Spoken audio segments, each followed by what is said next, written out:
Many nations rely on their military forces as a key component of defense and global presence. However, have you ever wondered about countries that have chosen to exist without an army, navy, or air force?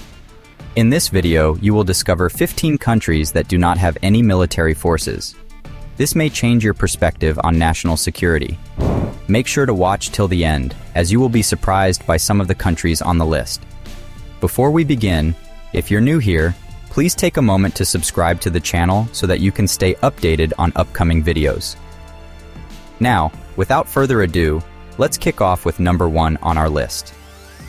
Monaco, a small city-state with a population of around 37,000, does not have a traditional military. Instead, it has a specialized force called the Compagnie des Carabiniers du Prince, which is responsible for defending the principality. This force is mainly under France's jurisdiction due to historical treaties. The Carabiniers, numbering about 119, are tasked with various duties, including ceremonial roles, public service missions, and maintaining security at major events. Their responsibilities also extend to implementing emergency plans and participating in rescue missions. Equipped with modern firearms and infantry fighting vehicles, the Carabiniers are trained to handle serious challenges such as terrorist attacks. Next, we sail to Mauritius, an island nation in the Indian Ocean. With 1.3 million people, they're turning heads with their cyber defense. Think of Mauritius as the digital fortress of the sea, a cyber island, if you will, where keyboards are mightier than swords in their battle against cyber threats. Such a strategy is vital for a country aiming to safeguard its digital infrastructure against the increasing sophistication and resourcefulness of cyber criminals. Now let's hike to Liechtenstein. Nestled between Switzerland and Austria, it is a small principality with a population of around 39,000. The last time Liechtenstein maintained an army was during the Austro-Prussian War in 1866. After the war in 1868, Liechtenstein disbanded its military, declaring permanent neutrality. This stance was respected during both world wars, allowing Liechtenstein to avoid the fate that befell other German-speaking monarchies. Today, they rely on diplomacy and a trusty police force, proving that sometimes less is more. Ever heard of Nauru? This tiny Pacific island, home to just 13,000 people, is one of the smallest independent countries in the world. Despite its size, Nauru doesn't have a traditional military force. Instead, it relies on an expanded shipwrighter agreement with the United States under the Oceania Maritime Security Initiative. This agreement allows Nauruan law enforcement officials to board U.S. Navy and U.S. Coast Guard vessels for security and support missions, effectively increasing their reach and capabilities. Talk about a smart move for a small nation. Next is Palau, a group of islands located in the southwestern part of the Pacific Ocean. With about 18,000 people, they've got an ace up their sleeve. A pact with the U.S. known as the Compact of Free Association that has been in effect since 1994. Under this agreement, the U.S. is fully responsible for defense and security matters in Palau. As a result, eligible Palauan individuals can live, work, and study in the United States without requiring a visa. It is worth noting that around 500 Palauans are currently serving in the U.S. military. High up in the Pyrenees Mountains lies Andorra, a tiny principality with 80,000 people. Despite its small size, Andorra has a unique defense strategy built on historical treaties, especially with its larger neighbors, France and Spain. Although Andorra doesn't have a standing army, it maintains a small ceremonial volunteer force. This arrangement has been effective for Andorra, a country that prioritizes peace and diplomacy over military strength. Next, let's take a Caribbean cruise to Dominica. This island of 73,000 people ditched its military in 1981 for a police force that's ready for anything. This decision was made following a series of coup attempts against former Prime Minister Eugenia Charles. Since then, Dominica's defense has been the responsibility of the Commonwealth of Dominica Police Force, which includes a special service unit and Coast Guard. In case of emergencies, these forces can be employed in a military capacity, which demonstrates flexibility in their defense strategy. Additionally, Dominica is part of the Caribbean Regional Security System, which is a collaboration of member states. Next stop, St. Vincent and the Grenadines. With 104,000 people, this island nation knows the power of friends. actively participating in the Caribbean regional security system. No army? No problem. They've got regional teamwork on their side. The RSS plays a crucial role in maintaining stability in the Caribbean, particularly in times of natural disasters and criminal activities.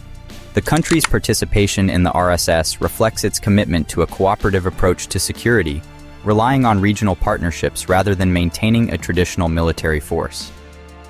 Ever heard of Grenada? This Caribbean gem with around 126,000 people is all about collaboration.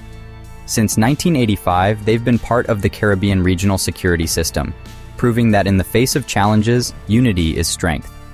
This is essential to its security and defense strategy, offering a cooperative framework to address challenges like natural disasters and transnational crime alongside neighboring countries. Moving on to St. Lucia, an eastern Caribbean paradise with a population of about 180,000 people.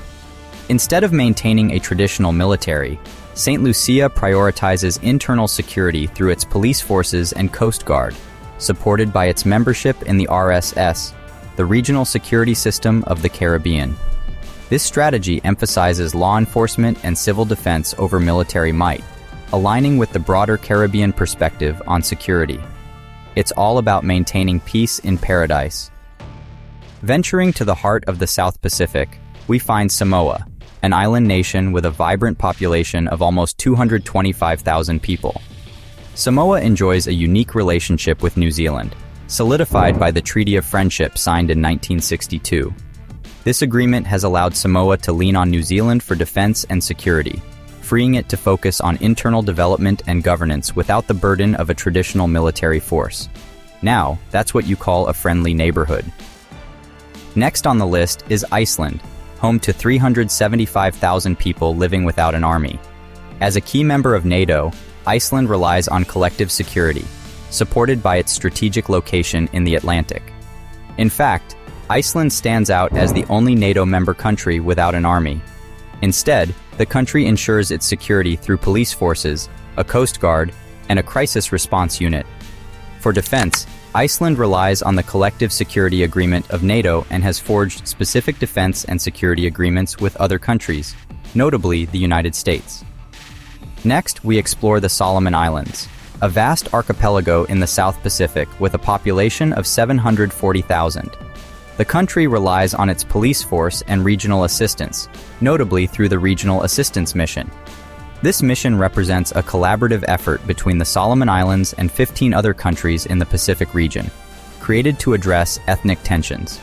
Its goals are to restore law and order and to rebuild governmental institutions. It's all about encouraging community and cooperation. Next, we steer to Panama, a country located in Central America and home to over 4.4 million people. In 1990, the country made a significant change in its defense policy after the United States invasion, which led to the removal of military dictator Manuel Noriega. Under President Guillermo Andorra's leadership, Panama abolished its military and transformed its security apparatus into the Panamanian Public Forces. These forces are responsible for maintaining internal security and law enforcement, operating under democratic control. Last but not least, let's bask in the peaceful vibes of Costa Rica. With nearly 5.2 million people, they said no thanks to a military in 1948, choosing peace and progress instead. By doing this, the country was able to redirect its resources towards social programs and economic development. Instead of having a traditional military, Costa Rica relies on its police force for law enforcement and national defense. The country manages border security through its police force, customs agencies, and international partnerships for information sharing and cooperation. Costa Rica's stance on neutrality and non-interventionism has made it a vocal advocate for global peace and disarmament, and it does not participate in international military conflicts or provide military assistance to other countries. And there you have it, 15 countries that have no army, navy, or air force. If you enjoyed the video, please give it a thumbs up and subscribe to the channel to be updated on new upcoming videos. See you in the next one.